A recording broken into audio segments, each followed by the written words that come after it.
In the televised address that reverberated around the global corridors of power, Putin unveiled his new ballistic missile, the Oreshnik, that he tested on the civilian infrastructure in Dnipro. This missile, described as a hypersonic and non-nuclear missile, the warhead had been apparently removed, boasts a range of several thousand kilometres, enough to reach Britain. And Putin's message was unambiguous. Allies supporting Ukraine with long-range weapons, particularly the US and the UK, are potential targets. This escalation follows Ukraine's use of British Storm Shadow missiles and American ATACMS to strike within Russian territory at the amassed Russian forces besieging the Kursk region that has been taken over by Ukraine. And while both the UK and US have emphasized that their weapons are provided for self-defense and used in accordance with international law, Putin has framed a response that suggests these actions constitute direct NATO involvement and an aggressive threat.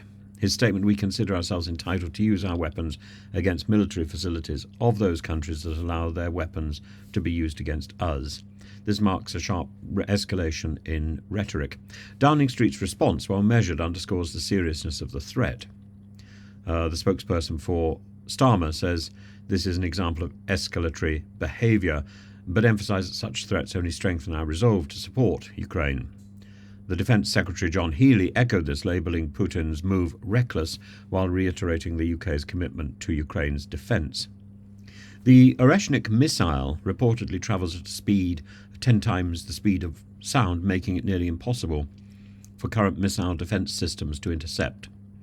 Its successful test in Dnipro, framed as a response to Western-supplied strikes within Russia, is intended to showcase Russia's technological advance and intimidate Kyiv's allies. The missile's reach, potentially encompassing London, raises concerns about a broader NATO response. And while NATO nations remain committed to defensive postures, such weapons highlight the fragility of current security guarantees and the risks of miscalculation.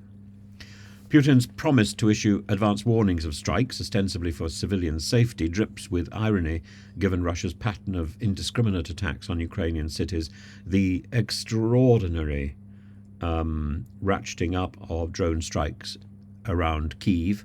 The people living in Kyiv, and I've spoken to some, you can hear the air raid sirens going off almost all the time, and the sound of the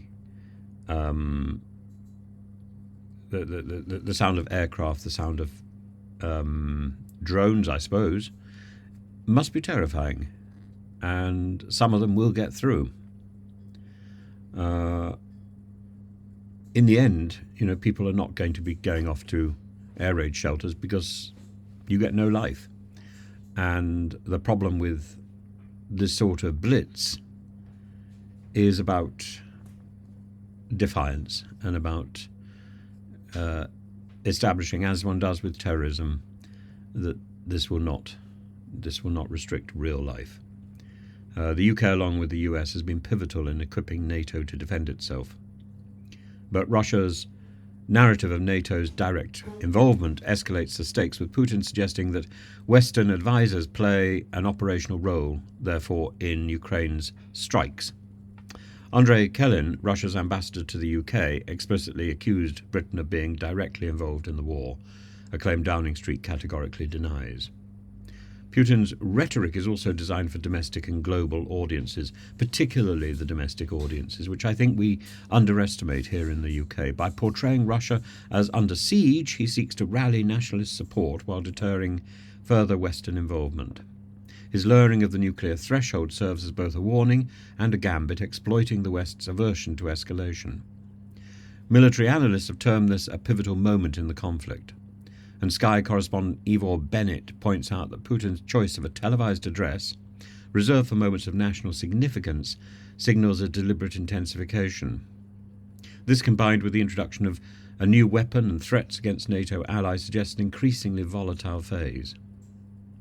The UK faces a dual challenge. maintaining unwavering support for Ukraine while managing public and international concerns about a risk of escalation. The Prime Minister's assurance that we will not be deterred or distracted by reckless threats reflects Britain's resolve, but the stakes could hardly be higher. Putin's development of the Oreshnik missile and the threats against the UK reflect a strategy of brinkmanship, aiming to test Western resolve and exploit division. Yet the response from Britain and its allies has remained steadfast. As this crisis enters a new, perilous chapter, the global community must balance deterrence with diplomacy to prevent further escalation. And to quote President Zelensky, Putin is spitting in the face of those in the world who generally want peace to be restored.